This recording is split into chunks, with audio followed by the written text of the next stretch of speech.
3 2 hello and welcome back to the next in biology. आज की video हमारे MDCAT past paper series का एक और लेक्चर है, जिसके अंदर हम 2022 का जो एमडी कैट का पास पेपर था उसके बायोलॉजी के एमसीक्यूज़ को हम डिस्कस कर रहे हैं। इसका जो पार्ट 1 है उसका लिंक अभी आपको वीडियो के ऊपर मिल जाएगा। This is the second part. हमने फर्स्ट 34 एमसीक्यूज़ जो हैं वो ऑलरेडी डिस्कस कर लिए हैं।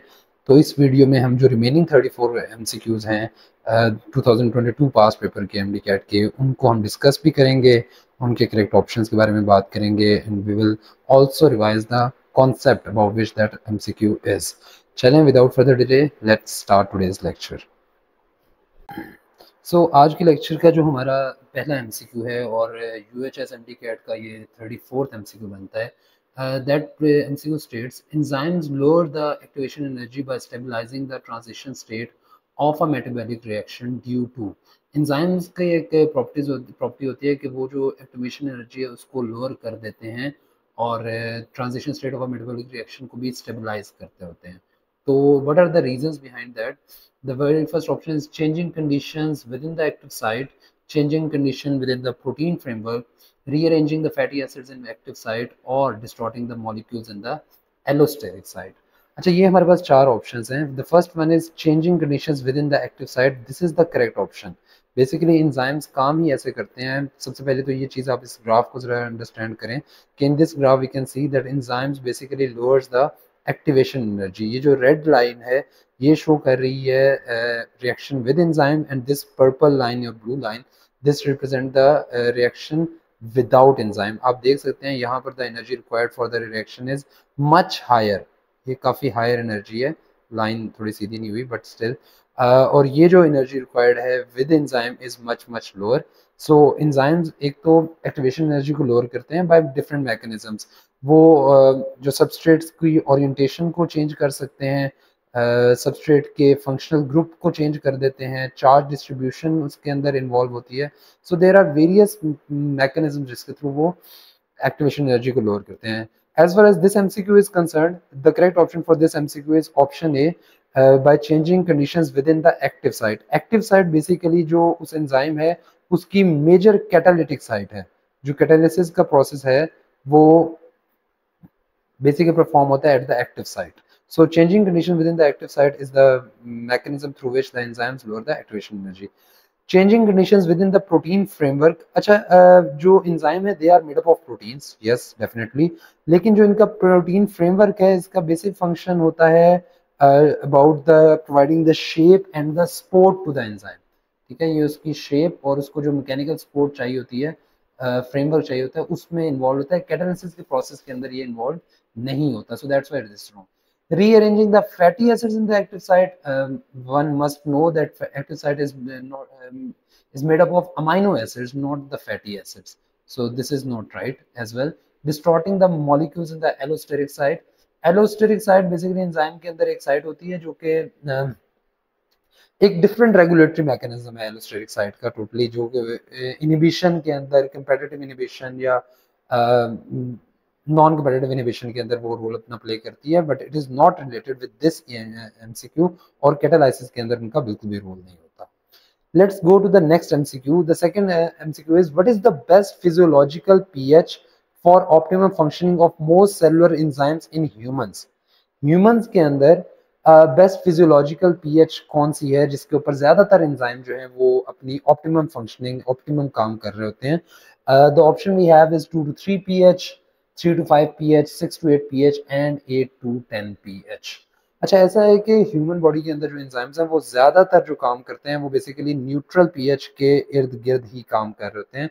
सो दिस रेंज जो ऑप्शन सी है this is correct. 6 to 8 pH के ऊपर most of the enzymes optimum काम कर रहे होते हैं। 2 to 3 pH के ऊपर सम एंजाइम्स जैसा कि पेप्सिन एक बड़ा फेमस एंजाइम है हमारे डाइजेस्टिव सिस्टम का, वो इसके ऊपर डेफिनेटली काम करता है।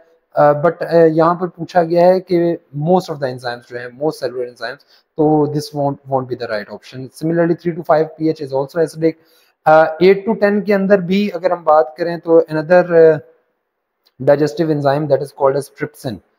ट्रिप्सिन इसके ऊपर डेफिनेटली काम करता है इस पीएच के ऊपर, लेकिन again the correct option of this MCQ will be 6 to 8 pH। अच्छा, ये हमारे पास एक टेबल है, इस टेबल के अंदर हमने डिफरेंट एंजाइम्स और उनकी ऑप्टिमम पीएच को भी देख लिया है। इट्स मच बेटर कि आप इनको याद रखें for the sake of the MCQs purposes के लिए। और अगर आप इन सारों को याद नहीं भी कर सकते तो इनमें से जो इंपॉर्टेंट एंजाइम्स हैं जैसे कि पेप्सिन, माल्ट, ये तीनों lactase, sucrase and maltase, salivary amylase, आपको इसकी पीएच पता होनी चाहिए, पैंक्रियाटिक अमाइलेज, ये ऑलमोस्ट सारे ही हो जाएंगे। कार्बोनिक एनहाइड्रेज एक बहुत बहुत इंपॉर्टेंट एंजाइम है, इसकी आपको ट्रिप्सिन, काइमोट्रिप्सिन, तो इनके आपको एटलीस्ट जो है ऑप्टिमम पीएच को पता होना चाहिए, you must remember that. Okay, next MCQ is adaptations that an organism acquires by its own actions during its lifespan without modifying its genome are ऐसे adaptations जो कोई भी ऑर्गेनिज्म अपने लाइफ टाइम के अंदर एक्वायर करता है, उन्हें सीखता है, उन्हें लर्न करता है और अपने जीनोम के ऊपर डेफिनेटली उसका कोई मॉडिफिकेशन नहीं हो रही या जीनोम के अंदर कोई चेंज नहीं हो रहा, तो ऐसी एडॉप्टेशंस को हम क्या कहते हैं? Do we call them as heritable, non heritable, can be made heritable through some modifications or sometimes heritable and other times non heritable। तो ऐसी एडॉप्टेशंस जो इंसान अपनी जिंदगी में सीखता है दे आर नॉन हेरिटेबल, वो अगली जनरेशन के अंदर ट्रांसफर नहीं होती हैं बिकॉज उन एडॉप्टेशंस का कोई जीनोम के ऊपर कोई इफेक्ट नहीं होता, that does not change the effect, does not effect your genome. For example, आपने अपने लाइफ स्पैन के अंदर बहुत से स्किल सीखे, आपने बहुत सी लैंग्वेजेस सीख ली, लेकिन इसका ये मतलब हरगिज नहीं है कि आपका जो इंशाल्लाह जो अगला बच्चा आपका पैदा हो रहा है वो बाय बर्थ ही knows those all languages, knows those all skill, ऐसा नहीं होता। ठीक है, so these are the non heritable traits. Heritable बिल्कुल भी नहीं है। Can be made heritable through some modifications, नहीं, ऐसा कुछ नहीं है, जीनोम के ऊपर हम कोई मॉडिफिकेशन नहीं कर सकते और ना ही कि ऐसा नहीं है कि कभी हो जाए और कभी ना हो, ऐसा नहीं होता। सो the correct option is non heritable. The next MCQ is for evolutionary process to occur, which of the following is not a geographical barrier? Geographical barrier क्या होता है? Basically स्पीशीज के अंदर और स्पीसिएशन का मैकेनिज्म जो आपने एवोल्यूशन के चैप्टर के अंदर पढ़ा होगा, उसके अंदर हम देखते हैं कि बाज औकात कुछ ऐसे बैरियर्स होते हैं जैसे कि रिवर हो गया या माउंटेन्स हो गया या ओशंस हो गया, उसके एक साइड पे जब एक स्पीशी प्रेजेंट है तो जब वो स्पीशी उस पे को क्रॉस करती है उस जियोग्राफिकल बैरियर को, तो एक नए इन्वायरमेंट के अंदर जब वो जाएगी तो वहां पर वो उसके अंदर कुछ चेंजेस आती हैं, कुछ अडॉप्टेशंस आती हैं और sometimes those adaptations are so discrete कि इवेंचुअली ये जो न्यू स्पीशी बन जाएगी, this will be considered as a new species, और ये जो उनके बेसिकली इंसेस्टर्स हैं इन दोनों के बीच में बड़े डिस्क्रीट किस्म के डिफरेंसेस आ जाएंगे और रिप्रोडक्टिव आइसोलेशन आ जाती है। ऐसे बैरियर्स को हम कहते हैं geographical barrier. Let's see what are the options. Options are ocean, river, mountains and atmosphere. तो इसमें जो करेक्ट ऑप्शन है वो एटमॉस्फेयर है। All the three are geographical barrier, एक प्रॉपर प्रोमिनेंट जियोग्राफिकल बैरियर है। तो उन्होंने पूछा कि which of the following is not a geographical barrier, so the correct option is atmosphere. Atmosphere जो है वो कोई सॉलिड बैरियर नहीं है जिसकी बेसिस के ऊपर हम कह सकें कि रिप्रोडक्टिव आइसोलेशन हो रही है। The next question is, according to the biogenetic law of Ernst Haeckel, there is survival of the fittest, there is use and disuse of organs, phylogeny recapitulates ontogeny, and ontogeny recapitulates phylogeny. अच्छा, ये basically आपके course का part नहीं है because 2022 की हम बात कर रहे हैं, तो अब तक ये जो है क्वेश्चन आउटडेट हो चुका है, आपके सिलेबस में होना नहीं चाहिए, लेकिन हम इसे डिस्कस कर लेते हैं। Law of biogenetic law of Ernst Hückel, Ernst Hückel ने ये स्टेट किया था कि जो ऑन्टोजेनी है, मतलब ऑन्टोजेनी का मतलब होता है कि during the development of an organism, एक ऑर्गेनिज्म की डेवलपमेंट के दौरान जब वो जाइगोट से लेके मूव करता है and it will be transformed into embryo, embryo से फिर फीटस, और फीटस से फिर वो बनेगा एक कंप्लीट ऑर्गेनिज्म, कंप्लीट इंडिविजुअल जब फॉर्म होता है। तो इस सारे डेवलपमेंट के दौरान और even after the birth, after birth भी जो उसमें डेवलपमेंटल चेंजेस आती हैं, ये सारी बेसिकली रिकैपिचुलेट का मतलब है ये रिवर्स कर रही होती हैं या रीइनेक्ट कर रही होती हैं फाइलोजेनी को, एक ओवरऑल जो एवोल्यूशनरी प्रोसेस है उसको। थोड़ा सा डिफिकल्ट कॉन्सेप्ट है, इसलिए इसे छोड़ देते हैं अब यहाँ पर। ठीक है, अभी टाइम नहीं है इस चीज के बारे में, we will be focusing on the empty cat। ठीक है, सो वैसे the right answer was option D, इसमें मैंने उसे सिलेक्ट भी नहीं किया, so the right option was option D. There is survival of the fittest, basically ये हमारे पास नेचुरल सिलेक्शन का मैकेनिज्म है जो कि डार्विन ने प्रेजेंट किया था। और जो हमारा there is use and disuse of organ, ये was the mechanism of acquired characters वाला जो लामार्क ने प्रोड्यूस किया था, प्रोड्यूस मतलब प्रपोज किया था। The next MCQ is the animal species on Galapagos resemble species living on the Northern Europe, Great Britain, North American mainland या South American mainland। Galapagos पर जो अच्छा ये बात हो रही है डार्विन की, जो वो जो एक फेमस उसने वॉयज किया था इन 1930s में भी, तो ये उसके सॉरी उसके वॉयज की बात हो रही है। तो उसमें उसने गैलापागोस आइलैंड जो कि साउथ अमेरिका के अंदर प्रेजेंट हैं उनका विजिट किया था, और उसने वहां पर देखा था कि जो एनिमल स्पीशीज वहां पर रह रही हैं वो रिजेंबल करती हैं साउथ अमेरिकन मेनलैंड स्पीशीज के साथ।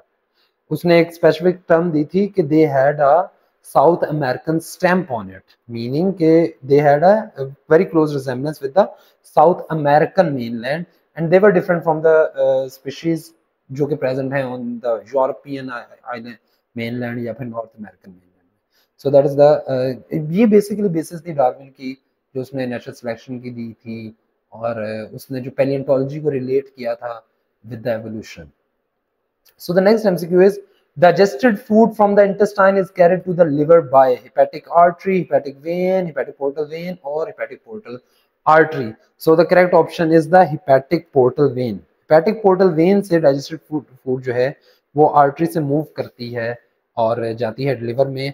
हमें यहाँ पे ये भी जरूर समझना चाहिए कि what is a portal system. Portal system blood vessels का एक ऐसा सिस्टम होता है जो स्टार्ट होता है फ्रॉम द कैपिलरीज, और ये capillaries basically combine together to form vein, ये एक वेन फॉर्म करती हैं, और ये वेन दोबारा से डिस्ट्रीब्यूट हो जाए, डिवाइड हो जाए इनटू द कैपिलरीज, ऐसे सिस्टम को हम कहते हैं portal system.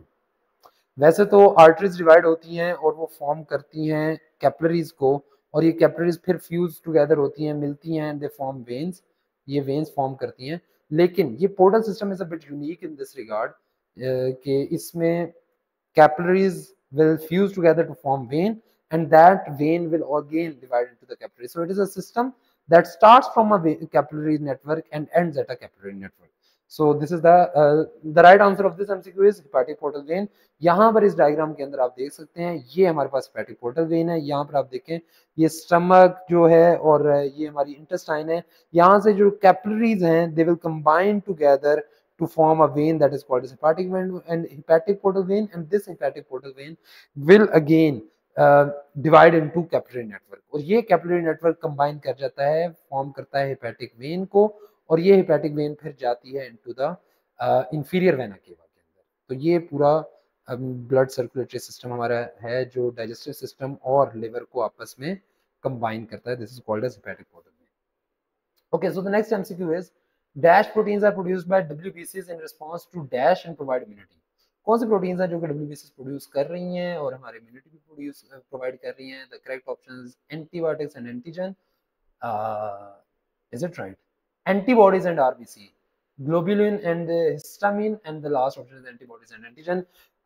The correct option for this is antibodies and antigen। एक लम्हे को एंटीबायोटिक्स और एंटीजन में कंफ्यूज हो गए थे, लेकिन the correct option is antibodies and antigen। Antibodies definitely are those chemicals that kills the bacteria, और एंटीजन के रिस्पांस में एंटीबॉडीज प्रोड्यूस होती हैं। Antibodies are produce in response of antigen, और ये हमारे इम्यून सिस्टम के अंदर बहुत इंपॉर्टेंट रोल प्ले करती हैं।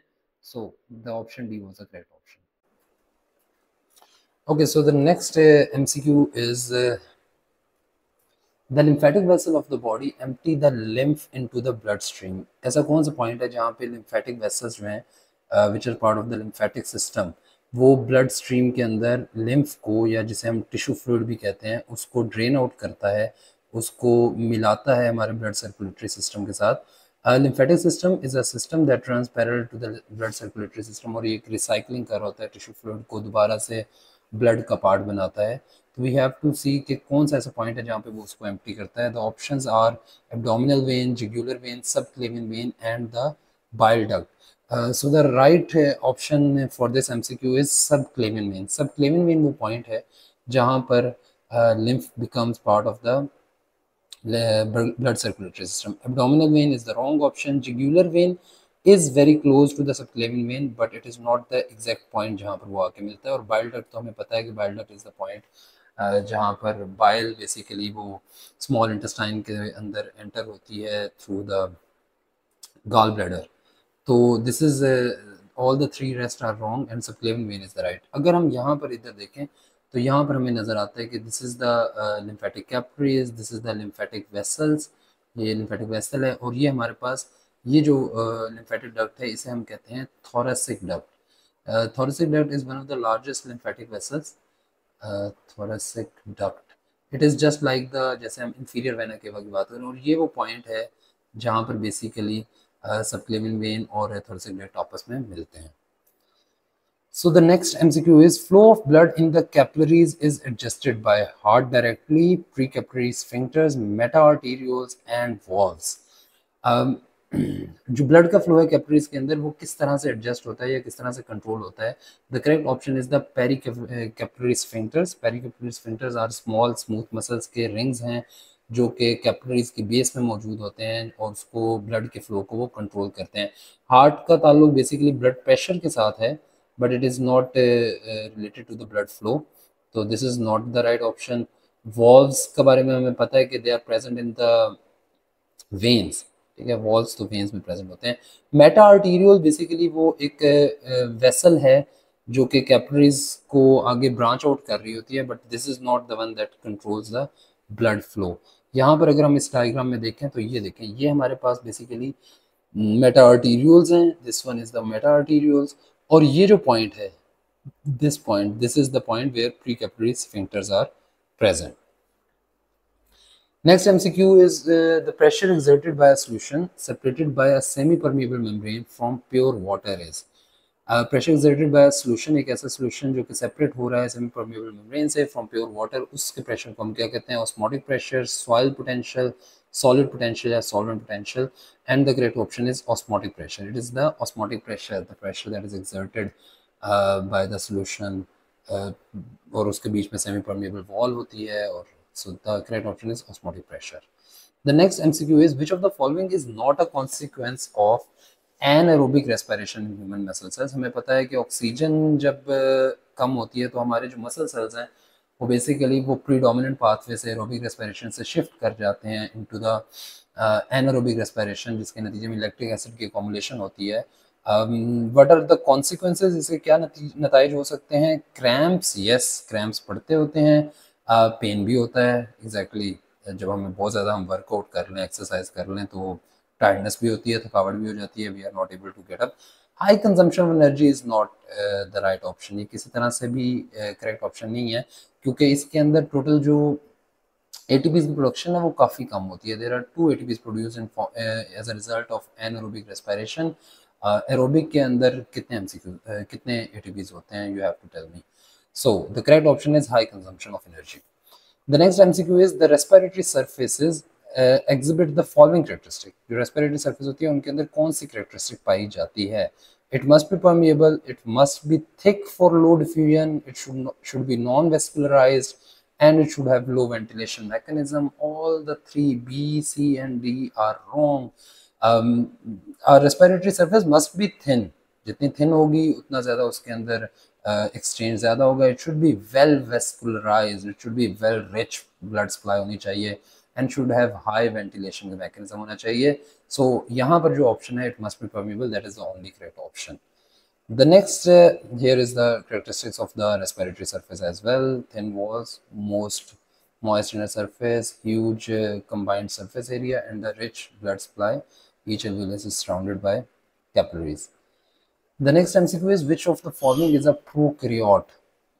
जो गिवन ऑप्शंस हैं इसमें से हमने प्रोकैरियोट्स को फाइंड आउट करना है कि कौन कौन से प्रोकैरियोट्स हैं।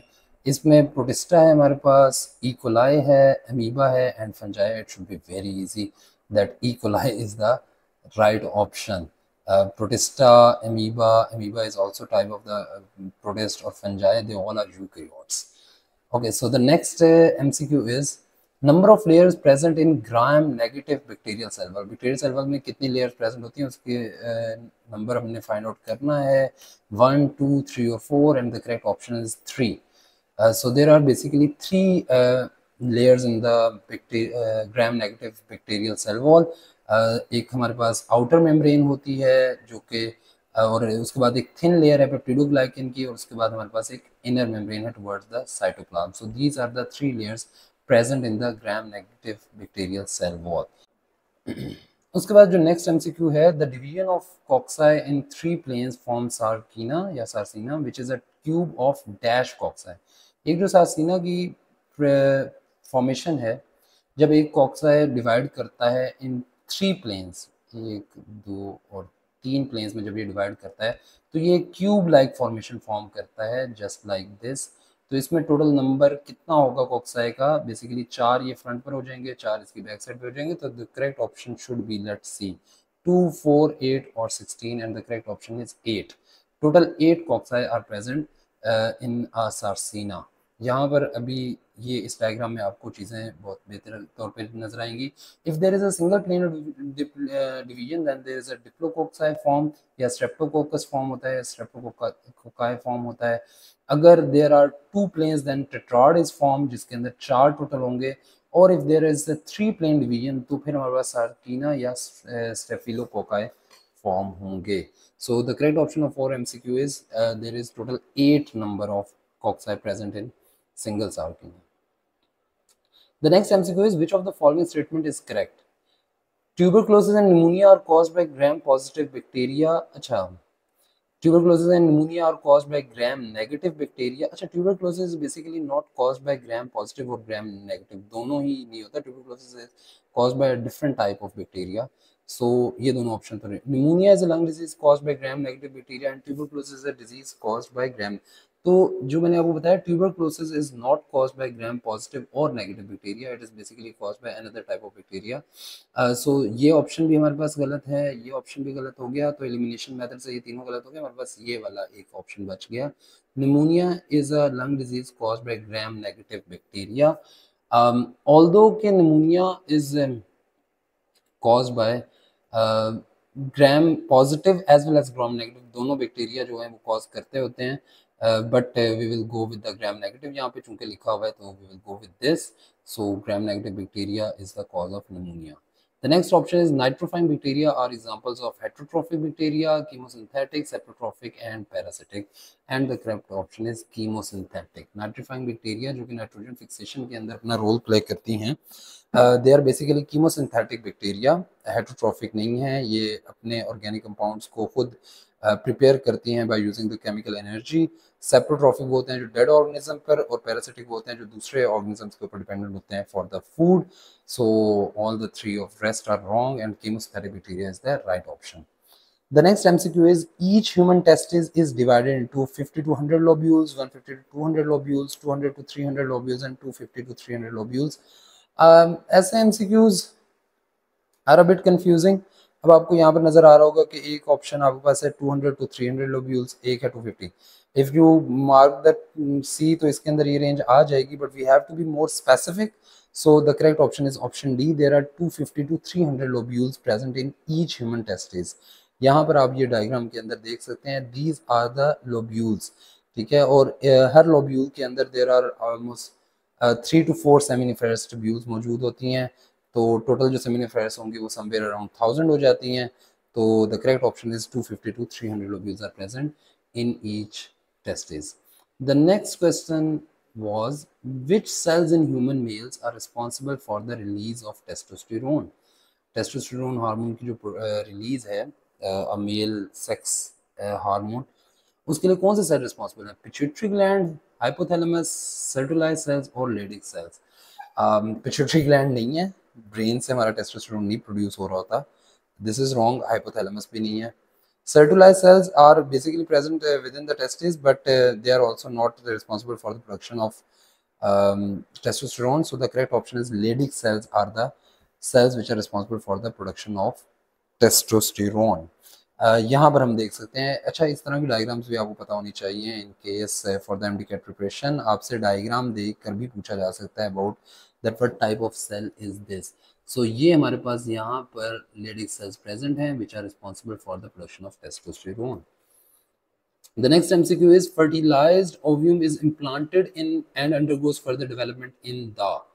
ओवरी, यूट्रस, ओविडक्ट और cervix, and the correct option is uterus. Uterus वो साइट है जहाँ पर आके फर्टिलाइज्ड एग जो है वो इम्प्लांट करता है, और उसके अंदर फर्दर जितनी भी डेवलपमेंट्स होंगी उसके बाद आफ्टर द इम्प्लांटेशन वो सारी यूट्रस के अंदर होती हैं। तो the correct option is the uterus. Ovary is the one जहाँ से बेसिकली वो एग रिलीज होता है। ओविडक्ट वो पाथवे है ओवरीज के बाद।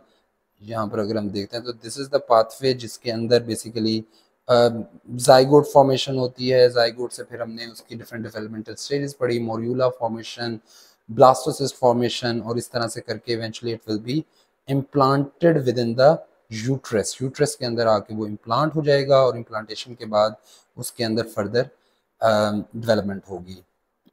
बल्कि यहाँ पर हमारे पास ये एक बेहतर डायग्राम है, वी कैन सी हेयर, बल्कि इन्होंने इसको बड़ा खूबसूरती से डे वाइज भी डिवाइड कर दिया कि ये ओवरी है, ओवरी से this oocyte has been released and then it is fertilized, और ये fertilized egg is divided into zygote। फिर उसकी जो माइटोटिक क्लेवेज डिवीजन स्टार्ट हुई 2 सेल स्टेज, 4 सेल स्टेज, यहाँ पर हमारे पास ये 8 सेल स्टेज में आ गया। उसके बाद ये हमारे पास बेसिकली मोर्यूला फॉर्म हो गया। मोर्यूला के बाद यहाँ पे ब्लास्टोसिस्ट, और ब्लास्टोसिस्ट के बाद ये 8 to 9 days it takes to be implanted within the uterus, और उसके बाद फिर फर्दर हमारे पास इसकी डेवलपमेंटल स्टेजेस आती हैं। The next MCQ is level of luteinizing hormone is maximum in blood during which stage of the menstrual cycle? Menstrual stage, proliferative stage, ovulation stage, and the secretory stage, और LH जो होता है वो maximum होता है at the ovulation stage. Second year की book के अंदर there is a graph which you need to understand very बड़ा ही उसको समझदारी के साथ आपको उसको याद भी रखना है, अंडरस्टैंड भी करना है। अनफॉर्चुनेटली अभी मैं वो ग्राफ तो नहीं इधर इंसर्ट कर सका, but you need to learn that graph है। यहाँ पर सिर्फ LH की अगर हम देखते हैं स्पाइक्स, तो ये ओव्यूलेशन फेज के अंदर it is maximum peak of the LH search. यहाँ पे एकदम से LH के अंदर एक स्पाइक आता है, एक इंक्रीज आता है LH की कंसंट्रेशन के अंदर, और विद इन दैट लाइक थोड़े से ही after few hours it will be declining again. तो ovulation is the phase of menstrual cycle जहाँ पर LH will be at the maximum. The next MCQ is major source of transmission of syphilis is blood transfusion, insect bite, contaminated water, or the sexual contact. Or the correct option is the sexual contact. Sexual contact is a major transmissions की एक reason है। Syphilis is an STI. It is a sexually transmitted infection, okay, which is basically अगर हम इसको देखें, इसके अंदर होता क्या है कि आपकी बॉडी के ऊपर डिफरेंट किस्म के सोर्स फॉर्म होना शुरू हो जाते हैं। ये हेयर इट इज़, ये देख रहे हैं, इस तरह के बॉडी के ऊपर डिफरेंट सोर्स हो जाते हैं, और बहुत सीवियर कंडीशंस के अंदर after sometimes they will be healed, और अगर उस इन्फेक्शन इज नॉट ट्रीटेड तो it can re emerge after maybe after years as well, तो that could be very dangerous. And the causative agent is Treponema pallidum. Treponema pallidum is the causative agent, और gram negative bacteria है जो कि cause करता है syphilis को। So syphilis is caused by the sexual contact, और इसके अंदर जो विजाइनल सेक्स है या उसके अलावा other forms of the sexual contacts can cause syphilis. The next one is what is false about cartilage. There are many blood vessels in cartilage. It is a form of connective tissue. It covers end of the bones at joints and it is much softer than bone.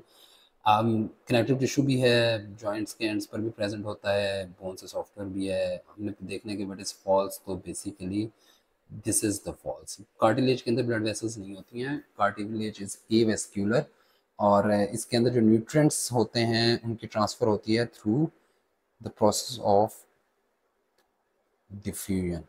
So they are transmitted through the process of diffusion. So option A is the correct option. It is false about cartilage. The next MCQ is which of the following is a muscle component that act as a store for energy? ऐसा कौन सा muscle component है जो कि energy storage में help करता है? ATP, creatine phosphate, myoglobin और creatinine phosphate. And the correct option is creatine phosphate is the one that acts as a storage, हाँ, स्टोर ऑफ एनर्जी। एटीपी जो है, ATP basically energy storing molecule नहीं है, although के energy ज़रूर ये हमको प्रोवाइड करता है, इमीडिएट सोर्स ऑफ एनर्जी ज़रूर है, but it is not an energy storage molecule. Myoglobin is basically, आपने पढ़ा होगा रेस्पिरेशन के अंदर, ये मसल्स के अंदर ऑक्सीजन को स्टोर करता है, it is an oxygen rich component pigment, oxygen store करता है but it does not store energy. और क्रेटिनिन बेसिकली हमारे जो वेस्ट है क्रेटिन उसके अंदर इन्वॉल्व होता है। सो the correct option is creatine phosphate. The next option is which of the following is not found in skeletal muscle fibers in humans? Humans के muscle fibers के अंदर कौन सी ऐसी चीज है जो कि present नहीं है? Multiple nuclei are not present, multiple mitochondria, large amount of myoglobin or large amount of hemoglobin. Multiple nuclei is a characteristic feature of skeletal muscles.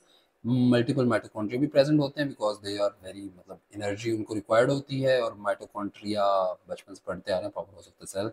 Myoglobin भी प्रेजेंट होता है लार्ज अमाउंट के अंदर, वो ऑक्सीजन भी required होती है when we exert hard work exhaustion करते हैं, एक्सर्शन करते हैं तो यस। हीमोग्लोबिन का कोई रोल नहीं है, हीमोग्लोबिन इज अ कंपोनेंट जो कि ब्लड के अंदर प्रेजेंट होता है, आरबीसीज के अंदर प्रेजेंट होता है। सो the correct option of this MCQ is large amount of haemoglobin that is not found in the skeletal muscle fibres. ये हमारे पास तीनों मसल की टाइप हैं। यहाँ पर आप देख सकते हैं स्केलेटल मसल्स के अंदर भी है मल्टीपल न्यूक्लियाई है, स्ट्रेटेड हैं, रेगुलर स्ट्रेशंस मौजूद हैं। मायोग्लोबिन और माइटोकॉन्ड्रिया तो यहाँ पे नहीं शो हो रहे हैं, and these are the smooth muscles and the cardiac muscles. Okay, next MCQ is hinge joint is present between which of the following bones? Humerus and radioulna के बीच में होता है hinge joint, femur and pectoral girdle, femur and acetabulum, और humerus and pectoral girdle. Femur and pectoral girdle are not connected at all. यहाँ पर अगर pelvic girdle होता तो फिर भी हम कुछ कंफ्यूज हो सकते थे इस हवाले से, लेकिन this is also wrong. Femur and acetabulum is also wrong. यहाँ पे humerus and pectoral girdle is also wrong. ये जो है ये basically ball and socket joint की टाइप्स हैं, ball and socket. The correct option is humerus and radioulna, जिसे हम एल्बो जॉइंट भी कहते हैं। Here it is the elbow joint, it is the type of a hinge joint. Hinge, remember it from the door hinges, जैसे door को हम move कर सकते हैं, इसी तरह ये हमारी elbow joints also have the ability to move in two planes only. Okay, the test cross is made to check the genotype of a trait. Which of the following cross is a test cross? Test cross जिसे हम back cross भी कहते हैं, is a type. अगर हमें एक unknown individual का हमारे पास उसका जीनोटाइप हमने चेक करना हो कि वेदर इट इज हेट्रोजाइगस और होमोजाइगस, हमें पता है and it must be having the dominant phenotype obviously, और हमने चेक करना है वेदर इट इज हेट्रोजाइगस और होमोजाइगस, तो इस पर्पज के लिए हम टेस्ट क्रॉस परफॉर्म करते हैं। Test cross, which of the following is a test cross? Unknown into capital A and small t, unknown into small t, unknown into capital A, capital B, and unknown into capital T and capital T. अच्छा, ये जो test cross होता है, it is done with the when F1 is crossed with recessive homozygous parent. तो बेटा इसमें ना ये मैटर नहीं कर रहा कि ये ए क्या है, टी क्या है, ए क्या है, बी क्या है, ये मैटर नहीं करता। आपने देखना है कि when unknown is being crossed by recessive genotype individual, then we will term it as a test cross. So option B is the correct option. ये MCQ मल्टीपल पेपर्स में पूछा गया है, बोर्ड के एग्जाम्स में भी पूछा गया है, तो आई होप कि आपको ये ना MCQ अब बिल्कुल रट जाना चाहिए, बिल्कुल आप देखो और यू कहे कि that's the right option. Mode of inheritance in humans can be traced through experimental mating, chi-square chart, pedigree analysis और probability analysis. Inheritance का मोड humans के अंदर कैसे ट्रेस कर सकते हैं? Experimental meeting is out of question, unethical है, possible नहीं है, फिजिबल नहीं है। Chi square chart is also not true because chi square हम यूज करते हैं फॉर स्टैटिस्टिकल एनालिसिस के लिए, तो स्टैटिस्टिकल एनालिसिस के लिए हम इसको यूज करते हैं, तो that is also wrong. Pedigree analysis is the correct option, ठीक है। प्रोबेबिलिटी एनालिसिस जो है ना बेटा, ये हम यूज करते हैं फॉर प्रिडिक्शंस के these are the possible outcomes, ठीक है। So that's also not right, so the correct option will be pedigree analysis. The next MCQ is what happens when a RH negative woman married to a RH positive man conceives a child who is RH positive, तो क्या possibilities हैं? Maternal fetal incompatibility, paternal fetal incompatibility, cancer of fetus और death of mother. इसके अंदर paternal fetal incompatibility का तो कोई सवाल नहीं पैदा होता, because foetus is concern with maternal, तो the correct option will be option A, maternal fetal incompatibility हो सकती है, या फिर जिसे हम कहते हैं it can cause erythroblastosis fetalis कह सकते हैं उसे कहते हैं, तो it can also cause hemolytic disease of the newborn. Yes, HDN. We used to term it as HDN. HDN stands for hemolytic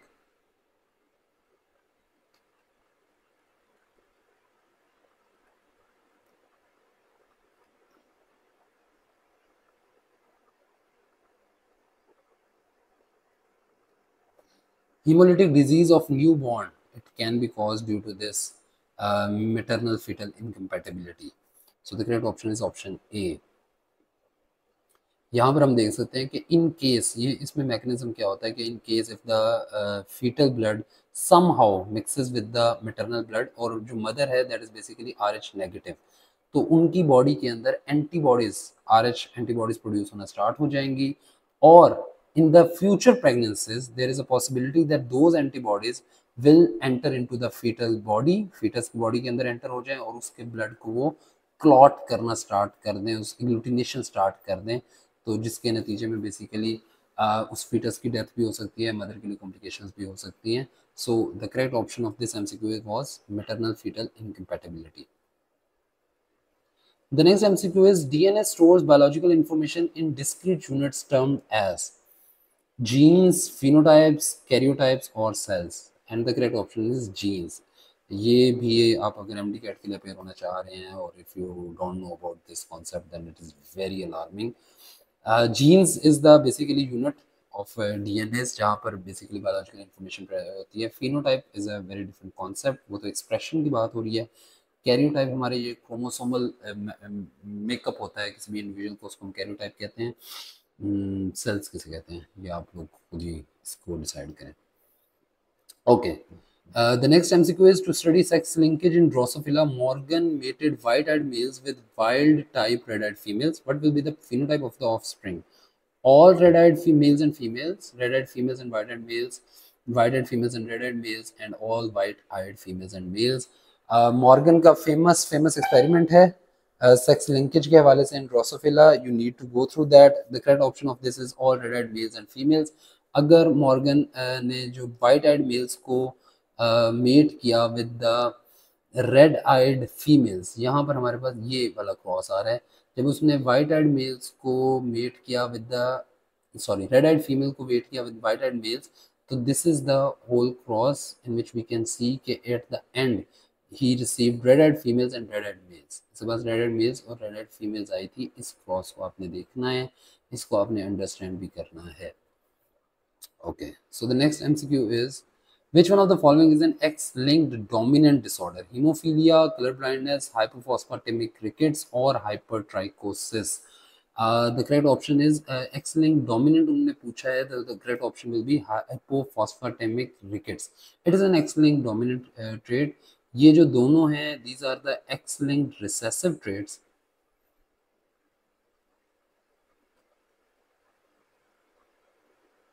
और ये वाला जो है this one is a Y-linked trait. It's a Y-linked trait. So the correct option was hypophosphatemic rickets. It's a X-linked dominant disorder.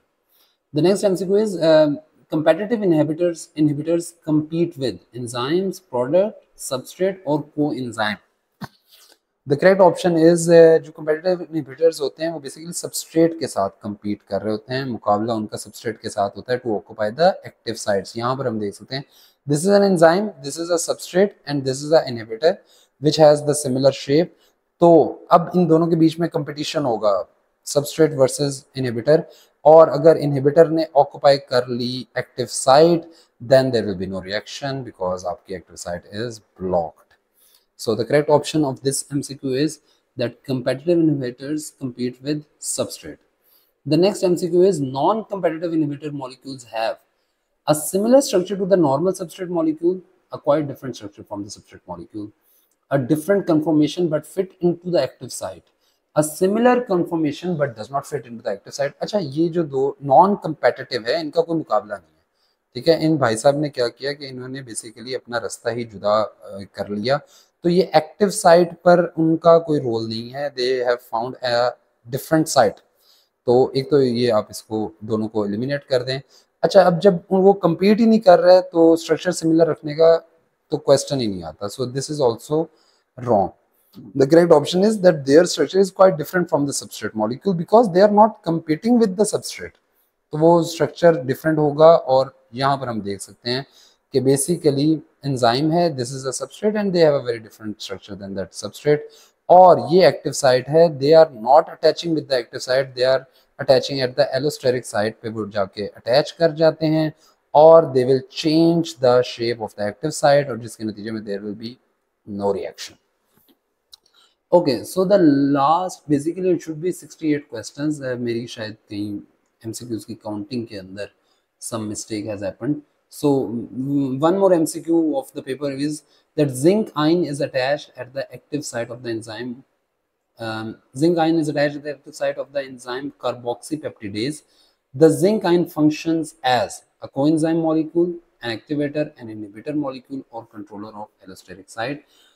Zinc ion, metal ion basically act करते हैं as a cofactor, और cofactor भी कौन से, activator cofactor. So the option B is the correct option.